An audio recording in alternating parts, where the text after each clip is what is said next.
So today we'll look at the mid-year 2024 predictions and what will happen to the housing market for the second half of this year. Will housing sales decline and will home prices drop in 2024?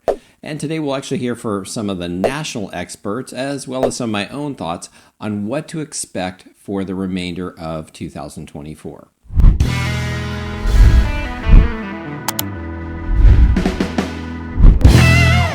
Hi, I'm Harold Powell, a local real estate agent serving Ventura and the surrounding communities.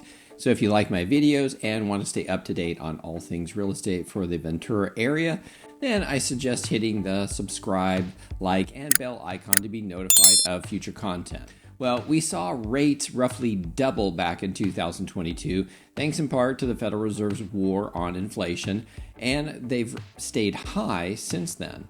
And Bankrate's latest national survey of large lenders showed the average rate on the 30-year mortgage was about 7.09% as of July 2024. Now, with inflation remaining stubbornly high, the timetable for the Fed's interest rate cuts has repeatedly been pushed back, says Greg McBride, of the chief financial analyst for Bankrate. Now, the good news is that the prediction is mortgage rates are forecast to come down slightly, according to the Fannie Mae, the Mortgage Bankers Association, and NAR. So the expectation is that we would likely see rates closer to 6.5 by the fourth quarter of this year. And experts agree that we will likely see the first rate cut come September of this year. And obviously, when you buy, even a small drop in mortgage rates can make a big difference in your monthly payments, especially when your loan amount exceeds $500,000 or more. Now, on the topic of the supply of homes, Lawrence Young, he's the chief economist for the National Association of Realtors. He's quoted to say that more supply is beginning to appear and could be an early indicator of more home sales later as consumers sees more choices and prices no longer moving to the upside, says Young.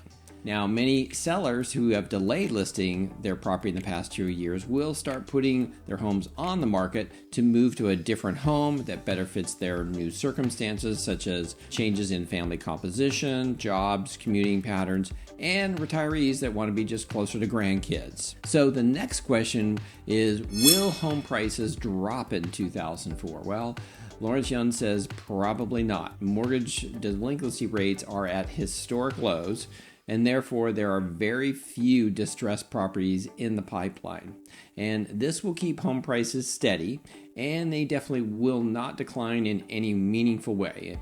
And in fact, the National Association of Realtors predicts that the median home sale price will increase 1.8% over the course of 2024. So the last question is, will housing sales decline? Well, according to Jen Zhao, who leads the economics team at Redfin, housing sales are expected to actually increase a bit.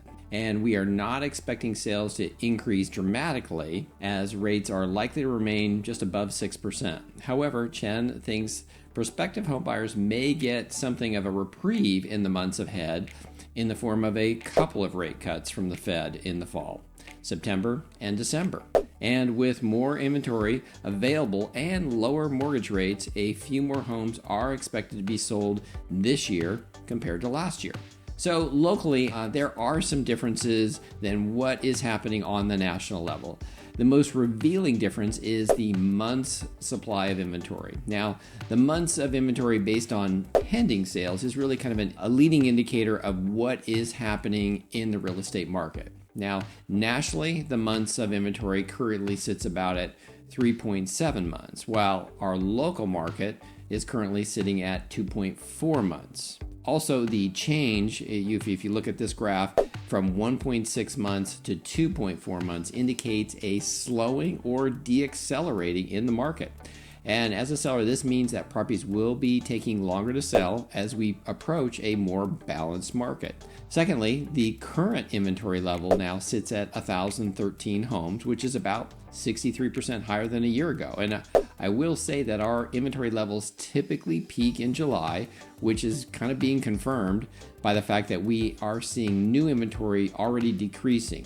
If you look at the new inventory coming into the market, which is the blue line, June has already decreased by 5%, and July is shaping up to be closer to about 20% lower. So my takeaways is that our inventory levels have likely peaked for the year.